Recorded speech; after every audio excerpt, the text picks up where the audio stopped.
Boa noite, irmãos. Graça e paz, amém? Amém. Santo é o Senhor Jesus. Todos louvam.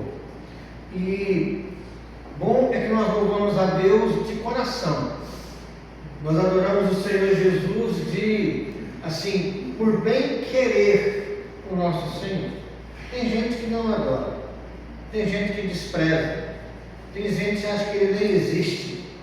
Mas a palavra de Deus diz que haverá um dia em que todo joelho se dobrará e toda língua confessará que Jesus Cristo é Senhor, para a glória de Deus Pai. Até quem não quer hoje vai ter que exaltar o nome do Senhor Jesus.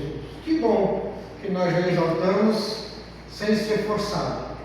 Que bom que nós já exaltamos, que o nosso coração já foi transformado pelo Espírito Santo e pela palavra. Não o nosso mérito. Não porque você é bonzinho, porque você não é. Eu não sou bonzinho, nós não somos. Mas o nosso Deus é bondoso para com cada um de nós. Eu te convido a abrir sua Bíblia em Deuteronômio capítulo 10. Aqueles que nos acompanham pela internet, que Deus te abençoe ricamente. Nós vamos ler Deuteronômio capítulo 10, versículos 12 a 22. Uma exortação, uma palavra de ânimo à obediência do povo de Deus. Vamos ficar em pé para nós lermos? Eu lerei o 12, os irmãos do 13, assim de forma alternada até o 22. Vamos ler bem forte, né? Agora, pois, ó Israel, que é que o Senhor requer de ti? Não é que temas o Senhor teu Deus e andes em todos os seus caminhos e o ames e sirvas ao Senhor teu Deus de todo o teu coração e de toda a tua alma, Para guardares os mandamentos do Senhor e os seus estatutos que hoje te ordeno para o teu bem. Eis que os céus e os céus dos céus são do Senhor teu Deus, a terra e tudo o que nela há. Não somente o Senhor se aperfeiçoou a teus pais para os amar, a vós outros, descendentes deles, escolheu de todos os povos, como hoje se vê. Circuncidai, pois, o vosso coração, e não mais endureçais a vossa cerviz. Pois o Senhor, vosso Deus, é o Deus dos deuses e o Senhor dos senhores, o Deus grande, poderoso e terrível, que não faz acepção de pessoas, nem aceita suborno, Que faz justiça ao órfão e à viúva, e ama o estrangeiro, dando-lhe pão e vestes. amai, pois, o estrangeiro, porque fostes estrangeiros na terra do Egito. Ao Senhor teu Deus temerás, a Ele servirás, a Ele te chegarás, e pelo seu nome jurarás. Ele é o teu louvor e o teu Deus, que te faz estas grandes e intemíveis coisas que os teus olhos têm visto. Com 70 almas teus pais desceram ao Egito, e agora o Senhor teu Deus te pôs como as estrelas dos céus em multidão. Com 70 almas vocês desceram para o Egito, e agora vocês são uma multidão. Você lembra, na hora do aperto de Jesus, lá perto da cruz, quantos ficaram perto dele? João, um pouquinho, Maria, mais outras mulheres. Quando Jesus vai e sobe ao céu, lá em Atos capítulo 1, quantas pessoas mais ou menos tinha ali, vendo Jesus subir para o céu? Você se lembra? mais ou menos 120. Um povo pequeno, poucas almas. Agora, nessa noite de domingo, que começou ontem lá na Austrália, até terminar lá no Havaí, que é o último lugar que vai ter domingo, quantas pessoas adoram o Senhor?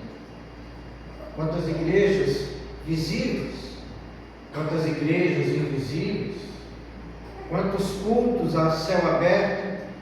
Quantos cultos dentro de casa? Quantos cultos onde é permitido louvar o Senhor Jesus? E quantos cultos há onde não é permitido louvar o Senhor Jesus? O fato é que Deus Pai, a partir de Jesus, fez um povo que João em Apocalipse vai olhar e dizer assim: vi uma multidão em pé diante do trono. E essa multidão, quem é que podia contar? Ninguém. Uma multidão que ninguém podia enumerar. Eu não sei quantas pessoas vão para o céu, mas uma coisa eu sei: eu e você não daremos conta de contar quantos tem lá, mas o Senhor Deus sabe. E nós estaremos lá por causa do nosso Senhor Jesus. O texto vai dizer: eu amei os pais de vocês, e por causa deles escolhi vocês para serem um povo diferente. Deus nos escolheu, por graça dele, para sermos um povo. Vamos orar?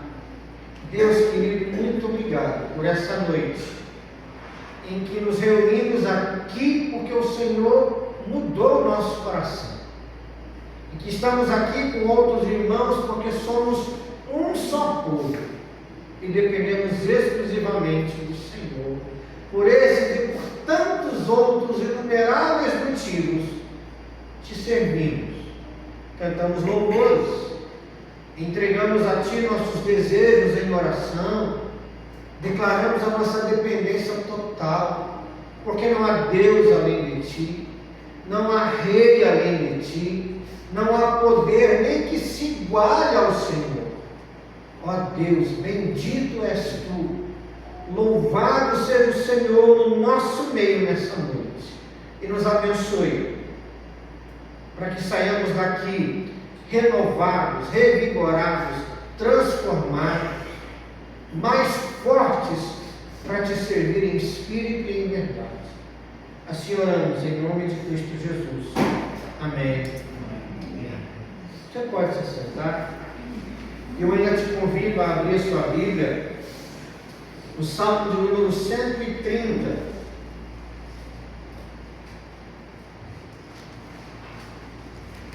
Salmo de número 130.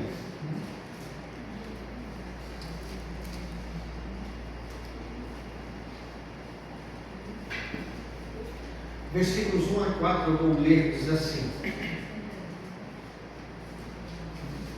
das profundezas clamo a Ti, Senhor. Escuta, Senhor, a minha voz. Estejam alertas os Teus ouvidos às minhas súplicas. Se observares, Senhor, iniquidades, quem, Senhor, subsistirá? Contigo, porém, está o perdão, para que Te temam. Se o Senhor caçar pecado em nós, quem é que vai ficar vivo? Se o Senhor procurar iniquidade na nossa alma, quem é que subsiste diante do Senhor? No entanto, o próprio texto diz que o perdão pertence ao Senhor, para que nós o temamos. O sentido aqui é para que nós o respeitemos de tal modo que nos acheguemos e possamos pedir a Ele: Senhor, me perdoa, sou pecador mesmo, mas o perdão pertence a Ti e eu preciso dele. Por alguns instantes, feche os olhos e peça ao Senhor perdão para a sua vida. Às vezes a gente passa a semana e a nossa oração de perdão é simplesmente: Senhor, me perdoa os pecados em nome de Jesus, amém. Mas quem sabe você poderia confessar algum pecado diante do Senhor e dar nome a esse pecado? Talvez falar: Deus, perdoa porque eu tenho sido mentiroso demais. Senhor, me perdoa porque eu tenho alimentado mágoa no meu coração e rancor contra o próximo. Me perdoa, Senhor, porque eu não tenho perdoado aqueles que me ofenderam e eu preciso perdoar. Senhor, me perdoa porque eu não estou cuidando direito da minha família como eu deveria cuidar. Amando minha esposa, ou meu marido, ou cuidando dos meus filhos como eu deveria cuidar. Me perdoa porque eu talvez não tenha sido um trabalhador justo e honesto lá no meu serviço. Não faltam motivos para que peçamos ao Senhor o perdão dele para nós.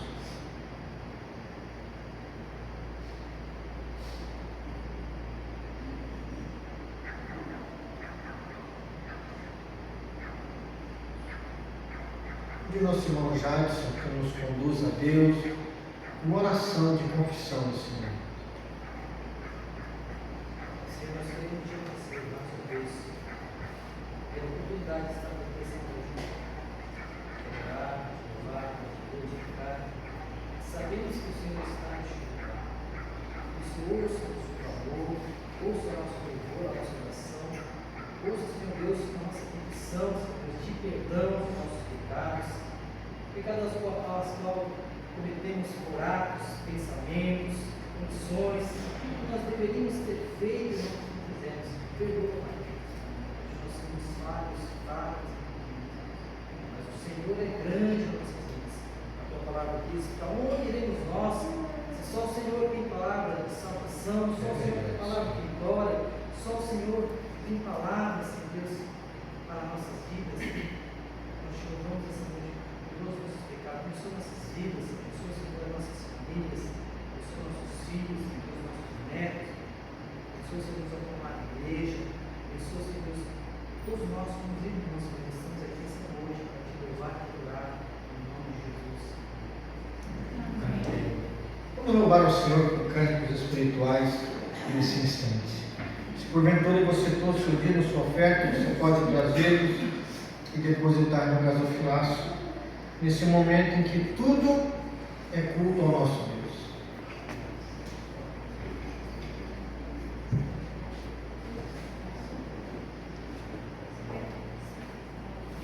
Ficar em pé nesse momento, para juntos declarar que o Senhor está nesse lugar. Nós estamos reunidos aqui com um único propósito, de poder adorá-lo, amém?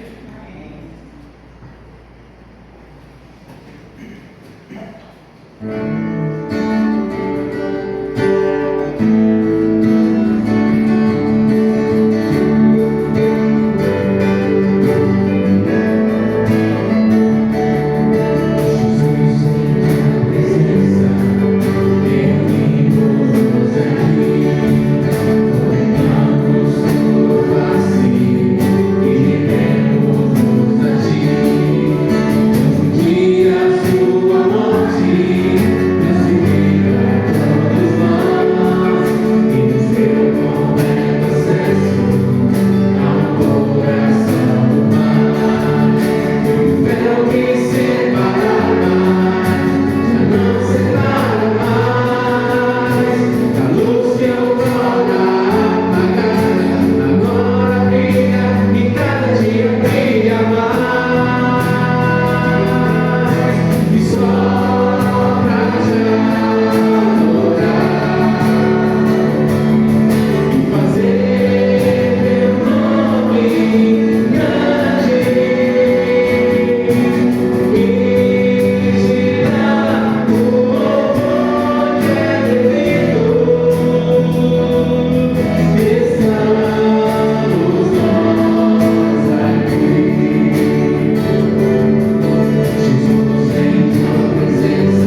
que assim que Ele pediu para que nós pudéssemos adorá-lo em espírito e em verdade.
as crianças.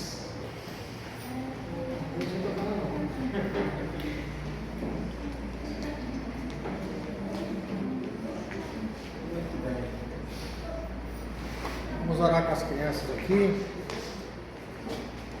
Prometo que na próxima vez que o nosso pianista oficial faltar, eu prometo aprender a música do É Bom, É Muito Bom, tá? Eu prometo aprender. Vamos orar com as crianças, para que Deus as abençoe rica e poderosamente. Pedir a Aline que nos faça essa oração. Senhor, nosso Deus, nós te louvamos, Senhor, pelo dia que somos Deus, pelos teus cuidados. E agora, nesse momento, nós estamos na tua casa, agradecendo, Senhor, por tudo que o Senhor tem nos dado, por tudo que o Senhor tem feito na nossa vida. Queremos agradecer por cada irmão que aqui pôde chegar. Agradecemos agora, Senhor, pela vida dessas crianças, Senhor, pela professora que vai trazer a palavra. E a mensagem, Senhor Deus, venha de encontro à necessidade deles, Senhor, abrindo seus coraçõezinhos para eles entenderem da tua palavra. Se nós podemos ouvir o teu servo, o Senhor fala aos nossos corações em nome de Jesus. Amém. Amém. Vamos lá então? Tchau, pai.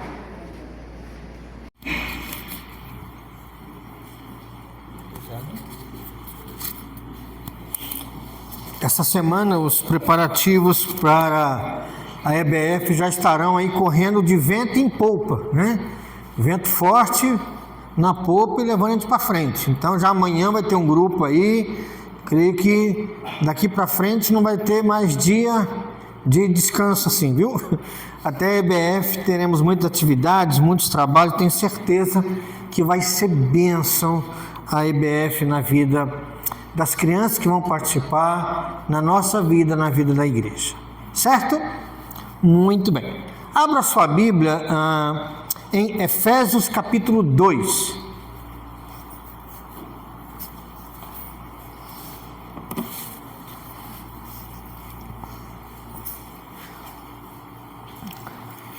Carta de Paulo aos Efésios, capítulo de número 2.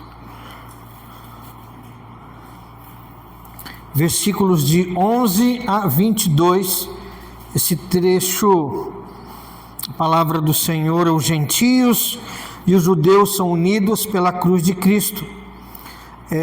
Hoje e no próximo domingo, eu quero trazer duas mensagens sobre igreja. O que é a igreja? Qual é o valor da igreja? Por que a igreja tem valor? Por que a igreja é tão especial para Deus? O que nós somos hoje? O que nós seremos no futuro? O que é que o Espírito tem produzido? O que é que Jesus tem construído em nós como igreja que nos torna esse povo de Deus? Pelo menos hoje e no próximo domingo eu quero ter dois textos, talvez a gente mais à frente um outro domingo também, para falar sobre igreja, mas hoje eu quero falar sobre a igreja como a grande obra de Cristo. Efésios 2, de 11 a 22, diz assim a palavra do Senhor: portanto, lembrai-vos de que outrora vós, gentios na carne, chamados incircuncisão por aqueles que se intitulam incircuncisos na carne por mãos humanas, naquele tempo estáveis sem Cristo, separados da comunidade de Israel e estranhos às alianças da promessa, não tendo esperança e sem Deus no mundo. Mas agora, em Cristo Jesus, vós que antes estáveis longe, fostes aproximados pelo sangue de Cristo, porque Ele é a nossa paz, o qual de ambos fez um, e tendo derribado a parede da separação que estava no meio, a inimizade, aboliu na sua carne a lei dos mandamentos na forma de ordenanças, para que dos dois criasse em si mesmo um novo homem, fazendo a paz, e reconciliasse ambos em um só corpo com Deus, por intermédio da cruz, destruindo por ela a inimizade.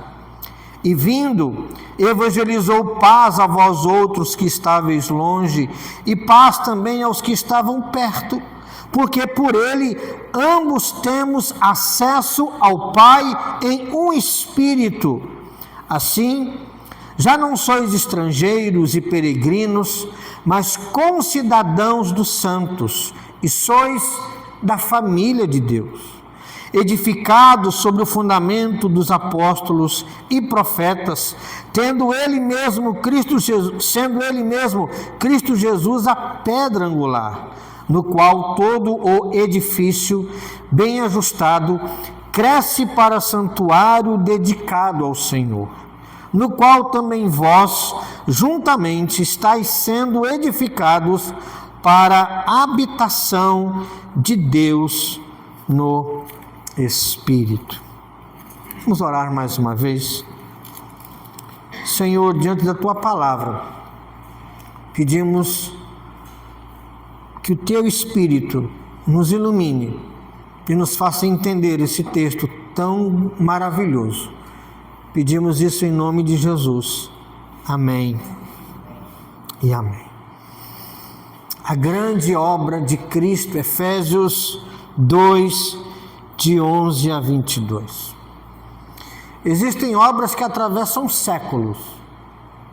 E quando nós olhamos para algumas grandes obras que existem por aí, nós nos perguntamos assim: quem fez isso? Quem desenhou? Da pirâmide de Quéops no Egito, aos arquedutos do Império Romano que levavam água para grandes cidades, a construção de Itaipu em 1984, Brasil e Paraguai, uma obra gigantesca, ou então aquele edifício lá nos Emirados Árabes, o Burj Khalifa, 828 metros de altura o prédio tem, 160 andares. Se você viu o filme do Missão Impossível, você viu o Tom Cruise pendurado nele lá.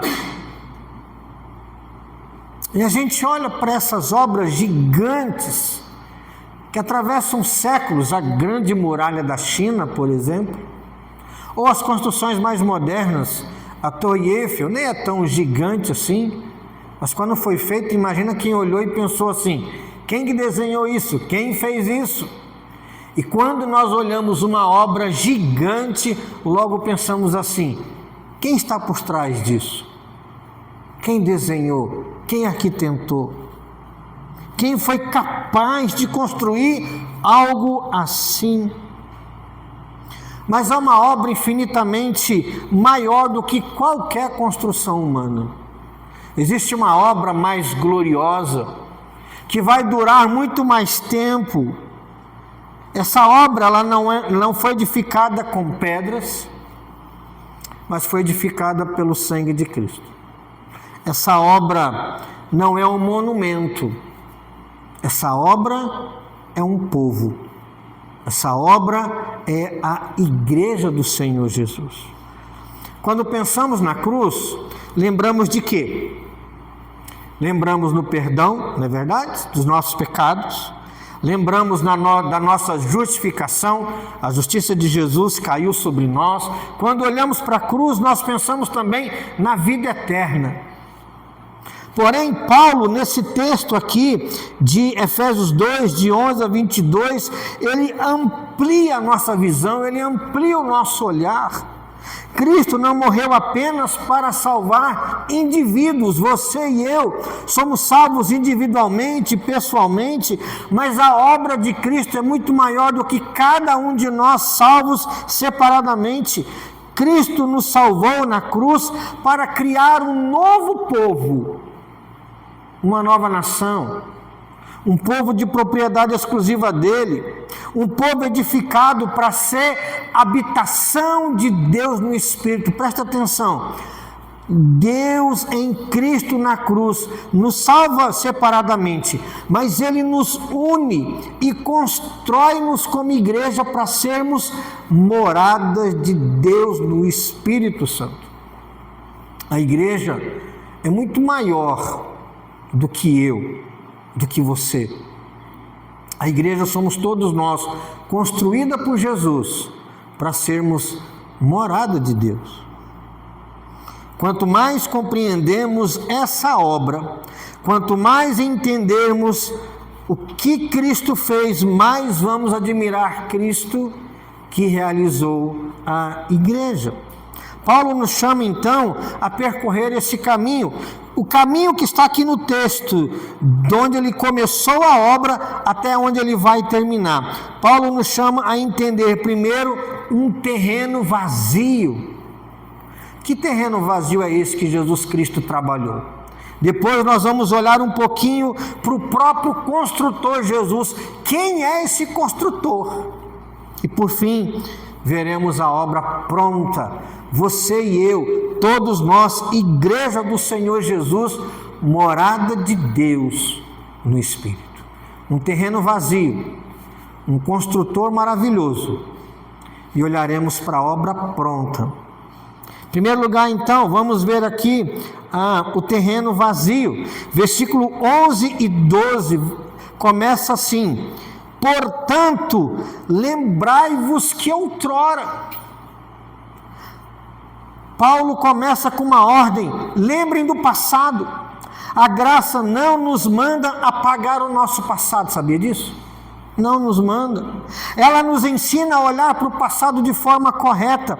Quem esquece de onde foi tirado, logo deixa de admirar a grandeza da salvação. Tem gente que esquece de onde ele foi tirado, da vida que tinha. Nunca esqueça, para que você nunca perca de vista o valor da salvação. Quem esquece de onde foi tirado, pode perder o brilho, o gosto da salvação. Por isso Paulo manda aqueles cristãos gentios olharem para trás.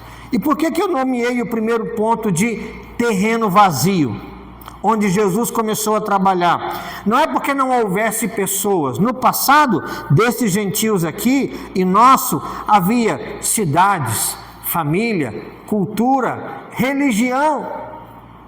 Mas diante de Deus faltava o essencial. Por isso que é um terreno vazio. E aquela condição é apresentada em uma sequência impressionante. Olha o que vai dizer aí. Estavam no mundo como? Sem Cristo. Olha o versículo 12.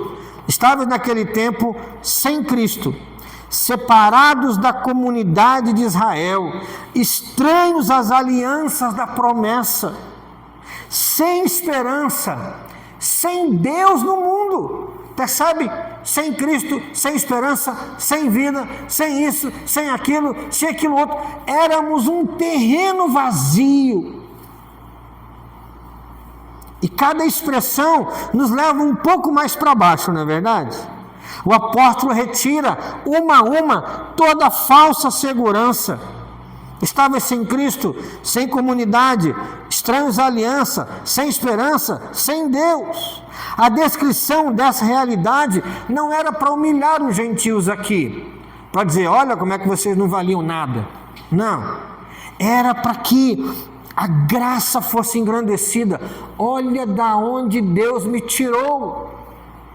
Eu fico imaginando quando Paulo olhava para o seu passado e de onde Deus o tirou. De onde que Deus tirou Paulo? De perseguir a igreja, de prender cristãos, de matar os cristãos. E é por isso que ele pode mandar os gentios lembrar do passado. Lembra do passado? Eu lembro do meu. E olha como a graça é maravilhosa.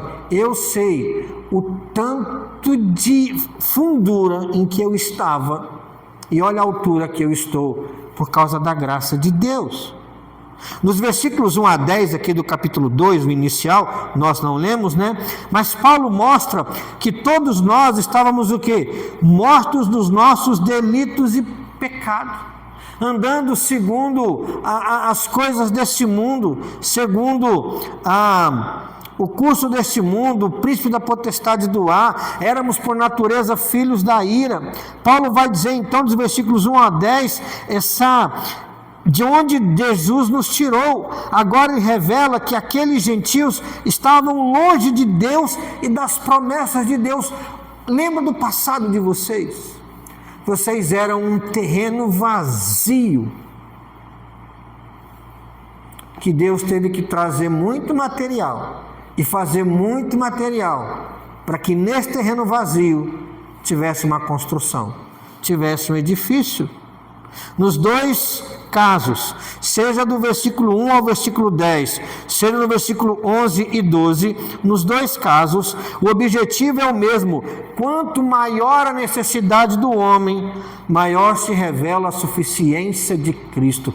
Quanto mais pecador o homem é, e todo homem é pecador, mais a graça de Jesus brilha. Quanto maior o nosso pecado, maior é o perdão de Deus para nós. Lembram de que Jesus falou certa vez? Aquele a quem muito se é perdoado, esse que é muito perdoado faz o quê? Ele ama mais.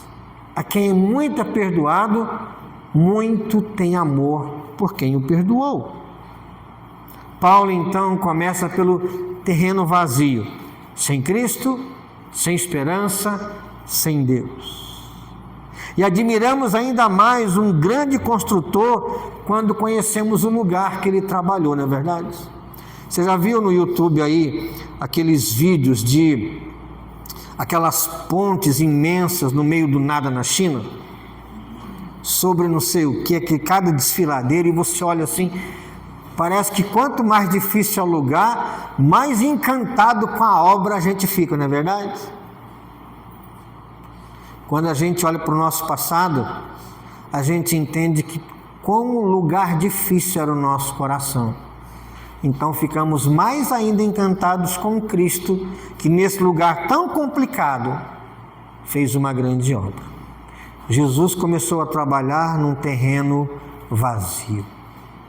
Mas em segundo lugar, eu quero não só falar do terreno vazio, mas eu quero falar de quem construiu, do grande construtor, versículo 13 até o versículo 18. Depois de mostrar o terreno, Paulo muda a direção do nosso olhar. Ele quer que a gente olhe para o construtor, e no versículo 13 ele começa assim: mas agora. Olha só, no 11 ele fala assim: lembra do passado. E agora no 13 o que ele fala? Mas agora, no presente, nesse momento. E essas duas palavras mudam a história. Mas agora, até aqui, o que havia no terreno vazio? Distância, separação, desesperança. Agora, há aproximação, reconciliação e esperança. Não porque o homem encontrou um caminho para Deus, mas porque Deus encontrou o homem. Deus veio ao encontro do homem.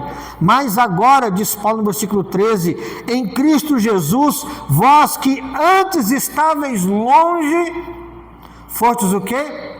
Aproximados pelo sangue de Cristo. E aqui Paulo começa a nos mostrar quem é o grande construtor, e é o Senhor Jesus.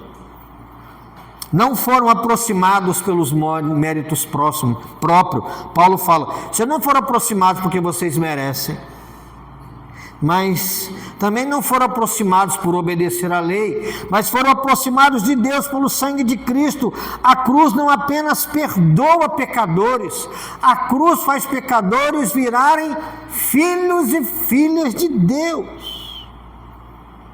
Lembra da justificação? Quando nós cremos em Cristo, significa que, como o meu pecado foi castigado em Jesus, o que é que o juiz diz então? Já que a sua dívida foi paga por Jesus, você está o quê? Justificado. E podia declarar a gente justa e pode ir para casa. Mas olha qual é a beleza do Evangelho. O juiz nos declara justos, nos justifica, e depois ele faz o que com a gente? Ele nos adota como filhos e nos leva para casa. Percebe? Deus, como juiz, Ele nos justifica porque cremos em Cristo, e também porque cremos em Cristo Ele nos leva para casa, adotados como filhas e como filhas do Senhor.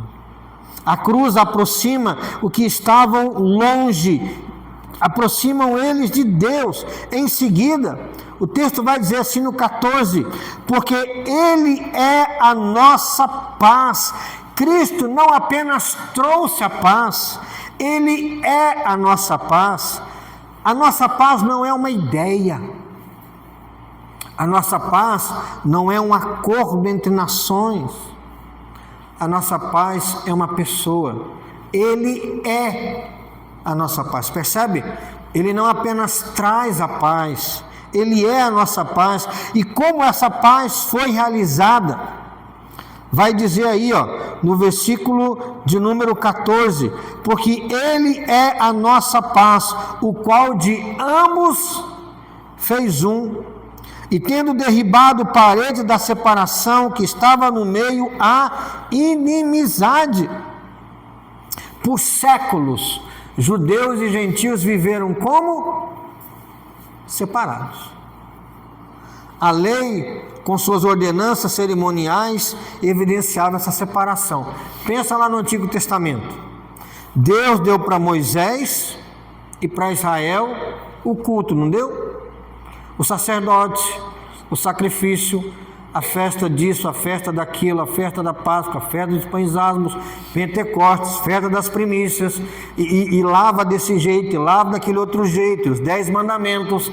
Deus deu para o povo dele rituais que apontavam para Cristo, claro, mas rituais que eram o culto a Deus. E as outras nações não tinham nada disso. Ou seja, aquela lei, aquele ritual criava uma barreira, uma separação. Quem seguisse aquilo estava com Deus. Mas quando é que um judeu no Antigo Testamento se preocupou em pregar aquilo para os outros povos? Nunca. O dia que Deus mandou Jonas, a gente vai ver isso no EBF, o dia que Deus mandou Jonas em Nínive, o que é que ele fez? Fugiu para não pregar lá. Que? Eu não vou pregar para aquele povo, não, que aquele povo morra. E Deus fez Jonas ir lá. Aqui, Paulo vai dizer que a obra de construir a igreja é uma obra grande, porque Cristo é a nossa paz, porque de 2 povos, judeus e gentios, Ele fez um povo só. E como que Ele fez isso? Como que Ele fez isso, irmãos? Cristo morreu, e ao morrer, nele se cumpre todos os rituais do Antigo Testamento, todas aquelas cerimônias. E quando Cristo morreu, então, essas sombras do Antigo Testamento se cumpriram em Cristo e deixaram de ser a marca de povo de Deus. A marca do povo de Deus hoje não é o levar um bezerro para ser sacrificado. A marca do povo de Deus hoje não é festejar o Pentecostes. A marca do povo de Deus hoje qual é, irmãos? É a nossa união com Cristo pela fé. E isso vale para judeu? Vale. E para gentio? Também. Cristo fez ainda mais. O texto vai dizer que Ele não criou que Ele criou dos 2 povos um novo homem. O novo homem, e aqui novo homem significa uma nova humanidade formada em Cristo. Cristo não transformou gentio em judeu. Cristo não transformou judeu em gentio. O que é que Cristo fez? Uniu, mas fez dos 2 o quê? Um novo homem. Novo homem aqui significa uma nova humanidade. É um novo grupo. A igreja não é gentio, a igreja não é judeu, a igreja é todo mundo que crê no Senhor Jesus. Deus em Jesus criou uma nova humanidade. A igreja não é a convivência em paz de 2 povos. A igreja é uma nova criação na cruz de Cristo. Percebe o tamanho do terreno vazio? Gente sem Deus, sem luz, sem Cristo, sem esperança. que os judeus olhavam, esse povo não vale nada, mas agora Deus vem em Jesus e cumpre a lei de um jeito que nem os judeus podem mais ser salvos de um jeito diferente que os gentios. Dos dois povos, Deus fez um novo povo. A igreja não é judeus e gentios vivendo em paz, não tem mais isso. É um novo povo, uma nova criação. Cristo reconciliou ambos com Deus em um só corpo. Na cruz, a cruz resolveu a nossa maior inimizade. Qual era a nossa maior inimizade? É que a gente não tinha paz com Deus. E reconciliando-nos com Deus, reconciliou os judeus e gentios uns com os outros. Aquela barreira da lei caiu e de ambos Deus fez uma nova humanidade em Cristo Jesus. Então Paulo chega no versículo 18, a uma das declarações mais preciosas de todo Efésios. Ele fala assim no 18: porque por ele, por Jesus, ambos, judeus e gentios, têm o quê? Acesso ao Pai em um Espírito. Quanta riqueza nesse pequeno versículo. Toda a Trindade está presente aqui, percebe? É por meio do Filho, é em um só Espírito, o Espírito Santo, e é para o Pai. Paulo mantém Cristo no centro de tudo. Foi Ele quem aproximou os que estavam longe. Foi Ele que se tornou nossa paz.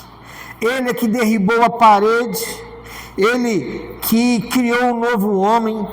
Ele reconciliou todos em um só corpo. É sempre Cristo, é sempre Ele. Foi por meio de Cristo que temos acesso ao Pai. Toda a grande obra revela a grandeza de quem fez essa obra. E a igreja é uma obra tão grande que a gente pode olhar para Jesus e falar o quê? Ninguém é maior do que Jesus. Amém, irmãos? A igreja é uma construção gigante demais, porque foi feito por aquele que tem um nome que está acima de todo nome. Por meio de Cristo temos acesso ao Pai, e toda a grandeza da igreja revela a grandeza daquele que edifica a igreja. Assim também a igreja revela a grandeza de Cristo. Quando olhamos para a igreja, a primeira pergunta não deve ser assim, quem somos nós? Não. Quando a gente olha para a igreja, a primeira pergunta deve ser o quê? Quem é esse construtor tão maravilhoso que fez a igreja? Ou quem é o Salvador da igreja? Percebe? Quando olhamos para quão magnífica é a igreja de Cristo, a gente não deve perguntar que coisa maravilhosa é a igreja. Ele deve dizer o quê? Que coisa maravilhosa, que ser grandioso é aquele que edificou essa igreja. Vimos que Cristo trabalhou num terreno vazio. Vemos quem é esse extraordinário construtor que é Cristo, que fez uma obra tão grande onde de inimigos fez um povo só em Deus. Mas por fim, o que é que o construtor Jesus está edificando? Versículo 19 a 22, nós vemos sobre a morada de Deus. Cristo está edificando a igreja, e Cristo é a morada de Deus. Depois de mostrar o terreno vazio, depois de falar um pouco sobre o grande construtor, Paulo finalmente nos permite contemplar a obra pronta. Tudo que vem agora é fruto do que Cristo realizou. Olha o versículo 19. Assim, olha outra expressão interessante. Assim, já não sois estrangeiros, já não sois peregrinos. Que contraste, né? Antes, esse grupo aqui não pertencia, não tinha Deus, não tinha Cristo, não tinha esperança. Mas a obra de Cristo é tão grandiosa que agora não são estrangeiros, não são mais peregrinos. Se antes eram estrangeiros, agora são concidadãos dos santos. Se antes não pertenciam, agora são membros da família de Deus. Somos edificados então sobre o fundamento dos apóstolos, versículo 20, e dos profetas, ou seja, toda a palavra de Deus, o Espírito usa para edificar essa igreja. A nossa base está aqui. A igreja não é dirigida pela ideia do pastor, por mais dinâmico e inteligente que seja um pastor. A igreja não é dirigida por frases de liderança do mundo ou por grandes empresários. A igreja é dirigida pela palavra dos profetas e pelos apóstolos, tendo o Senhor Jesus como pedra de esquina, como pedra angular.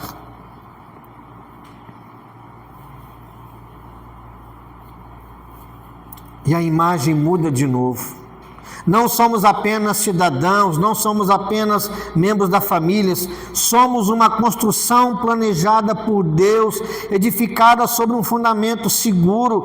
Cristo sustenta a linha e dá unidade a esse edifício, dá unidade ao corpo dele, que é a igreja. Sem Cristo não há construção. Então o apóstolo vai, olha o versículo 20 novamente: edificado sobre o fundamento dos apóstolos e profetas, sendo ele mesmo, Cristo Jesus, a pedra angular. Sabe quem deixa a igreja no prumo e no esquadro? É o Senhor Jesus. Sabe quem não deixa a igreja cair? É o Senhor Jesus. Sabe quem constrói a igreja, transforma os materiais ruins no melhor material que existe? É o Senhor Jesus. É o Senhor Jesus. Então Paulo nos leva um degrau mais para cima no versículo 21, e ele vai dizer assim: que em Cristo, nessa pedra angular, todo o edifício bem ajustado faz o quê? Cresce para ser o quê? Santuário dedicado ao Senhor. Percebe como Paulo vai usando imagens que crescem? Antes eram cidadãos, família, edifício, um prédio. Mas que prédio é esse? Santuário de Deus. Santuário dedicado ao Senhor. E quando pensamos que Paulo já falou coisa boa demais, né?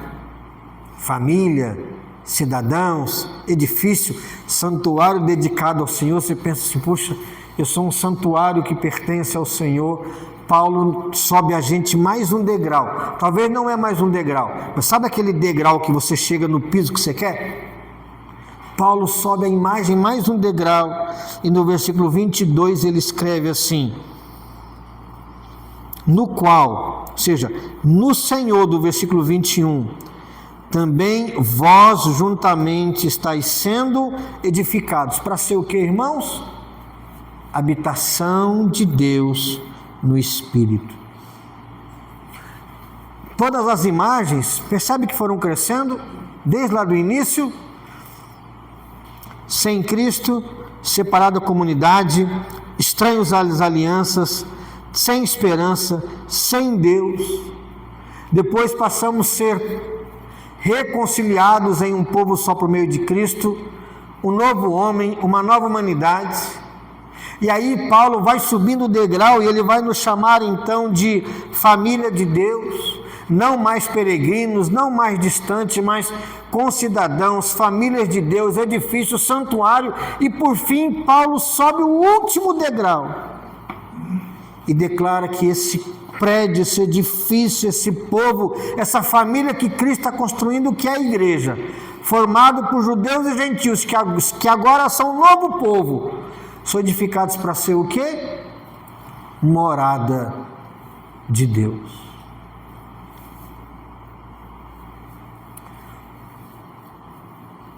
Quem pode morar em qualquer lugar desse planeta vai escolher sempre o que mais lhe agrada, concorda? Quem puder morar em qualquer casa que deseja o seu dinheiro, vai sempre escolher o melhor que pode. Alguém acha que Deus é diferente? Cristo está edificando a igreja de um jeito tão grandioso, que no fim das contas, Deus habitará na igreja para sempre. No novo céu e na nova terra, Deus é a nossa morada e nós seremos morada de Deus. Pensando nisso, qual é o valor da igreja, hein? No início da passagem, aqueles gentios estavam sem Deus no mundo, agora tornam-se a habitação de Deus no Espírito. Percebem quanta distância foi percorrida? Ele encontrou um povo que vivia sem Cristo, sem esperança, sem Deus, e pela sua morte transformou esse mesmo povo na morada do Deus vivo. Essa é a grande obra da cruz. Cristo não apenas removeu a nossa culpa, Cristo não apenas nos livrou da condenação, Cristo não apenas nos leva para o céu, mas Cristo criou um novo povo reconciliado, unido e transformado de tal forma que Deus vai habitar no meio desse povo. É maravilhoso como Paulo usa essas imagens. Todas as imagens positivas aqui, tem alguma isolada? Por exemplo, ele fala de cidadão. Tem como ser cidadão sozinho? Só você morando em Amambai, você é cidadão amambaense. Faz sentido? Ninguém é cidadão sozinho. Depois ele fala sobre família. Uma pessoa sozinha é família, gente? Não. Depois ele fala de templo. Templo é construído com um tijolo só? Com uma pedra só? Não. Cristo nos salva pessoalmente, mas Cristo não nos salva para vivermos isoladamente. Todas as imagens envolvem comunhão. Todas as imagens envolvem sermos um único povo do Senhor. Ele não nos salva para vivermos separados. Não existe espaço no pensamento de Paulo para um cristão que queira Cristo, mas não queira estar aonde? Na igreja do Senhor. Não, eu sou espiritual. Eu não vou na igreja, mas sou espiritualizado. Não existe isso na Bíblia. Não existe isso na Bíblia. A igreja não salva, ela nunca substitui Cristo, mas ela é a grande obra que Cristo está edificando. Amar a cabeça da igreja é também amar o corpo de Cristo, amar a igreja do Senhor Jesus. Amar o noivo também é amar a sua noiva, que é a igreja. Paulo acrescenta então uma última verdade aqui, no versículo 22, ele vai falar assim: estáis sendo edificados. Estáis sendo traz a ideia de que a obra já terminou? Não. Você já é tudo que vai ser um dia? Não. Somos transformados de glória em glória para sermos igual a Jesus. Você já é igualzinho a Jesus hoje? 100%? Não. A construção ainda continua. E glória a Deus, porque eu estou sendo construído, edificado. Posso confiar no construtor? Posso confiar nas suas habilidades? Posso confiar no seu poder? Claro que eu posso. Pedra após pedra, vida após vida, Cristo está edificando a sua igreja. Para quê? Para que Deus um dia possa habitar nela de forma definitiva e completa pelos séculos dos séculos. Amém, irmãos? Eu quero concluir dizendo que, depois de contemplarmos um texto como esse, a pergunta já não é: qual é a importância da igreja? A gente passa por pergunta mais importante. Qual é? Como não amar aquilo que a igreja realizou e está realizando pelo seu próprio sangue? A igreja não é grande porque nós somos grandes. Ela é grande porque Cristo que a constrói e Cristo que realiza a grande obra é quem está por trás da igreja. Cristo transformou um terreno vazio em habitação. Cristo transformou e nos aproximou quem estava longe de Deus. Cristo derrubou todas as barreiras. Cristo criou um novo homem. Cristo edificou um povo para ser morada do Altíssimo. Quando compreendemos, ainda que apenas um pouquinho, a beleza da igreja, a beleza dessa obra, duas coisas vão surgir no nosso coração. Quando eu entendo um pouquinho o valor da igreja, duas coisas vão surgir no meu coração. Primeiro, amor pela igreja. Você deve amar a igreja, orar pela igreja, dar bom testemunho por causa da igreja, ser frequente à igreja, amar o seu irmão. E a outra resposta, além de amarmos a igreja, é que nós adoramos o Salvador da igreja. Quando eu entendo um pouquinho da grandeza da igreja, eu amo a igreja e adoro o Salvador da igreja. Por fim, a grandeza da igreja nunca aponta para ela mesma, não é verdade? Se a igreja é grande, se a igreja é bela, se a igreja é santa, e se um dia a igreja vai ser apresentada diante de Deus sem ruga e sem mácula, para quem que a gente olha? Para Cristo, que pega um terreno vazio e faz uma obra tão grandiosa. Que grande Salvador nós temos, e que privilégio que é pertencermos à igreja do Senhor Jesus. Amém? Vamos orar? Feche seus olhos.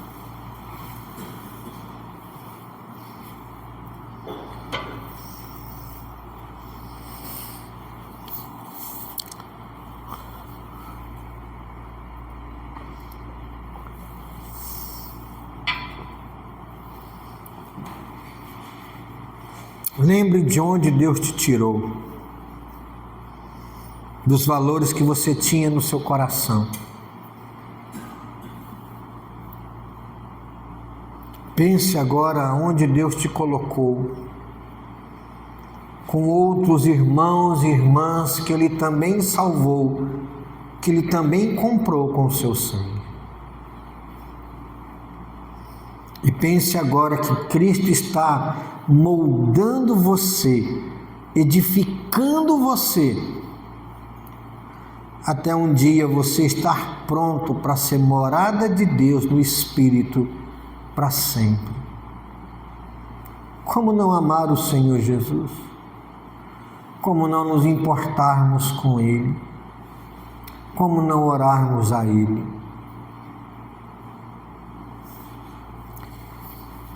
Deus amado, Pai querido, obrigado por tão grande obra.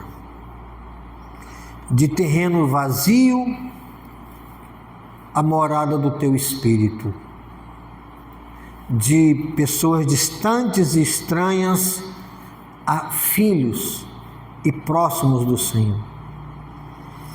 Que a nossa vida comunitária como igreja resplandeça, seja como um espelho que deixe essa imagem visível para o mundo. Ó Deus, se temos valor, é porque Cristo nos deu esse valor. Ele não parte de nós. Obrigado, Pai, porque a glória da igreja é ter Cristo como seu Salvador. A mensagem da igreja é Cristo que na cruz nos libertou das trevas. Ó Deus, muito obrigado por esse texto. Nos faz amar a Tua igreja. Nós somos a Tua igreja. Que possamos andar assim, de forma digna, para a glória e para a honra do Senhor. E eu sei, Pai, que cada vez mais, quando o dia do Senhor se aproxima, mais o mundo se levantará contra a igreja. Mas sabemos que ninguém pode derrubar o povo do Senhor, porque o Senhor nos sustenta e nos sustentará para sempre. Pedimos essas bênçãos no nome do Senhor Jesus. E queridos irmãos, que a graça do nosso Senhor Jesus Cristo, o amor de Deus, o nosso eterno Pai, e a consolação do Espírito Santo repouse sobre nós, igreja edificada de Cristo, hoje e para todo sempre. Amém e amém.